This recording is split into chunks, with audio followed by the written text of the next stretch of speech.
about my experience with the G.A.T.E program, because they've been working me forever. And since I've been meditating, getting to myself, regrowing my hair, I'm getting so many downloads and so many memories, and I'm fact checking the memories with contacting my auntie and people around in my family saying, "Do y'all remember this?" And they're confirming for me, like, "Yeah, yeah, I remember that. I remember that." So, without further ado, let me get into it, man. So now it was 1991 to 1992, 1990 to 1992. So as I'm going to Carver Middle School, and I'm about in the sixth or the seventh grade, one of the two. I know I'm in middle school. I remember being inside art class. I remember being inside art class. They come and get me out of art class. When they came and got me out of art class, they knocked on the door. It was like seven of us in there. They knock on the door and they come get me out of art class. This time it wasn't the guy with the gray suit and the red bow tie. This was just a regular old guy in like a sweater jacket, like a sweater vest, the one that you wear the bow and the shooting tie, and it was great with the patches on the elbow. To this day, those type of guys creep me out. If I see a guy with a sweater on with that, or a vest, or a shirt on, a jacket with that, I think they're evil. But so they knock on the art room door. The art teacher was a white woman. I can't remember her name. They knock on the art room teacher's door. They say, "Hey, we need to see him." So they pull me out. They walk me to the cafeteria. Again, I think it's Carver Middle School, but I can't really pinpoint. I have to look what school I was going to in 1991 to 1992. So they come and get me out the classroom, out the art classroom, and they walk me through the cafeteria. I remember going into the lunchroom. They walked me to the cafeteria, and they walked me behind the cafeteria to a little room, metal room door behind the cafeteria inside the school.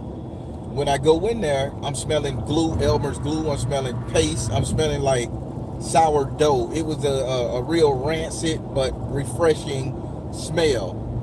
So they walk me through that thing, man, and they sit me down at the table. They take me in the office. They sit me down at the table. He handed me some scissors, some construction paper, and then they handed me a long white piece of paper, like you would roll, like the teachers had a little roll thing in there, you would spin them down. So he handed me that, and it was about 4 feet, 4 foot long, about 28 wide. They get some tape and they tape it to the wall, and they say, "I want you to draw what you see." And I'm like, okay, I didn't see anything, so I'm just staring there. So they give me that pink liquid again. When they gave me the pink liquid, I remember it tasted like Pepto-Bismol or something like that. So I switched it around my mouth, and I'm getting ready to spit it out. And then they said, "No, swallow it." So when I swallow the pink liquid, they sit me there for a little bit, and they say, "I want you to draw what come to mind, what you see." They put on some music in the background, like a audio recorder. He pressed the little tape button. The thing had the little handle on it, what he told it around. They pressed that button, and when they pressed that button, it started making like some air sounds, like staticky air, but not like the TV staticky. This is more air. So when they did it, and I started like, damn, I'm feeling weird. So when they told me, they say, "Draw what you see." And they laid out this black box with a bunch of crayons, but the crayons was brown, black, beige, but more so a lot of tones of that. They had some red and yellow, but the tone was earth-based tone colors. No green though, no green. There was not one green crayon. I remember that because I was looking for green to draw some grass around the guy. So they told me, "Draw what you see." So when I got up there, they turned me, because I was kind of in a haze and a daze, and they pointed me to the paper that they had stuck on the wall, and I could still see out the glass window with the metal strips in there like that. So I started sketching, and what I sketched was a muscular black man with a flat top, like with spiky hair, like a flat top. He had muscles, and he had on just underwear, like a superhero, but all flesh tone, and he had on black military boots. But I kept sketching it, and while they kept sketching it, I just kept sketching. They kept saying, "Go ahead, go ahead." And when I looked behind me, they turned my head and told me, "Don't look backwards, stay looking at it." So I was in there for like, I'm gonna say like an hour and a half, because I was drawing, I was giving it contrast. And keep in mind, I'm not an artist at all. That's my brother. So I'm giving it contrast. I'm like really sketching it in, and they let me sketch this guy. So they say, what else do you see? They kept telling me, what else do you see? What else do you see? And I remember looking down at his hand. I remember looking down at the guy's right hand, because I had one hand like this in a fist, because I drew it with his right leg up and his right hand like forming a power structure. In his left hand, that was down, I drew a radio receiver, like a radio receiver that you, hey, walkie talkie, hello, hello. And I drew a grayish, I outlined it in gray, and I just lightly colored the gray. And I drew a radio box, something where he could communicate with.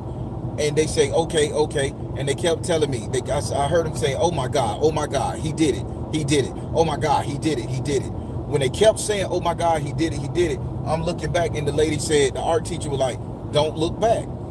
So they say, tell me what else you see.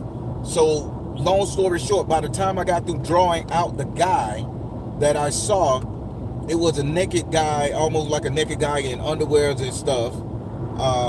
He had the walkie-talkie and stuff to call in an air raid or something, because I actually drew in bombs and missiles on the top corner.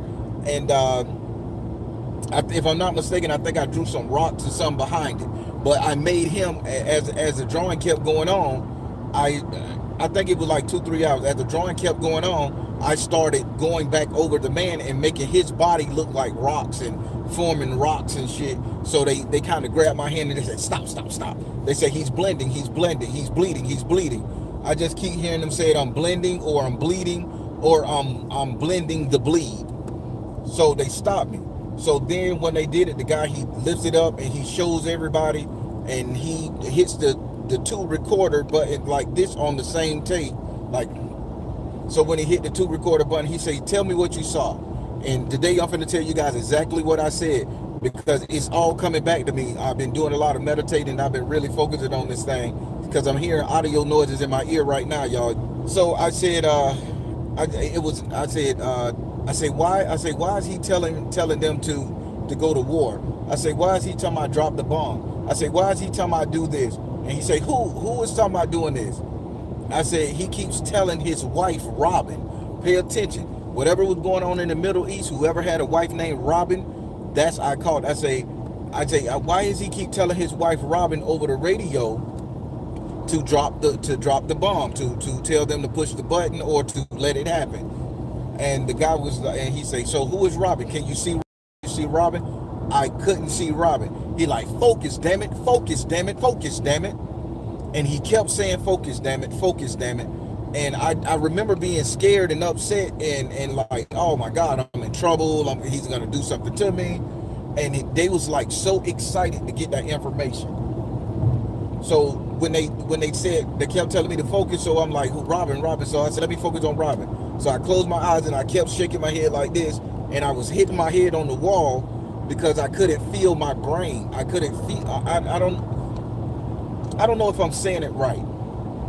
I didn't think I had anything inside my head. It was like my thoughts wasn't there, so I couldn't feel my brain, but I know I got a goddamn brain. But it was like everything up here was so far removed and so far gone. And I stopped hitting my head because I wanted to feel something on Robin. I say, it's a woman. She got black hair. I say, she got titties like my mama. I say, she got titties like my mama. And they say, okay, give me something else about Robin. I say, Robin is wearing a red dress. I say, her hair is covered up. I say, she is covered up so much. I say, oh my God. I say, oh my God, she just standing there. I say, and she is like got her hand over a console. He said, give me the names and the details on the console. The names and the details on the console, I remember the numbers like it was yesterday. And I saw these same numbers in a different time they came and got me with the G.A.T.E program. So it was like P29, not like an L and an L, but like 1 and 1, but not like 1 and 1. It's like I. So when I think back, it could be P2911, but I know for instinctively that the 11 was not a 1. The 11 was like a number, I. So I told him P29 straight line. I say straight line. So I don't know what they took from that. I say that's what's over the console. So he writes that down in a notepad. He said, good, good, good. Where is Robin? Where is Robin? Look around, look around. So they kept telling me to look around the room, and I kind of saw Robin, and I looked past Robin. I smelled a lot of cow shit, like boo boo. So I said, oh my God. I say I shitted myself. I say I shitted myself. I say my mama gonna be mad because I got crushed in my drawers. I'm just being totally honest, y'all. So y'all can laugh and giggle like this part of the game, but this shit was real talk here. And I was like, oh man, I shitted on myself. My mama gonna be mad because I got crust in my drawers. And I was like, and he was like, I don't want to hear that shit. What's behind Robin? And I say, I smell boo boo. I say, it's on me. He said, you didn't shit yourself. And he called me a nigga. He said, you didn't shit yourself, little nigga. And he said, what's behind Robin? So I kept looking, and I saw a lot of horses, and I saw a lot of camels, and I saw a bunch of piles of shit.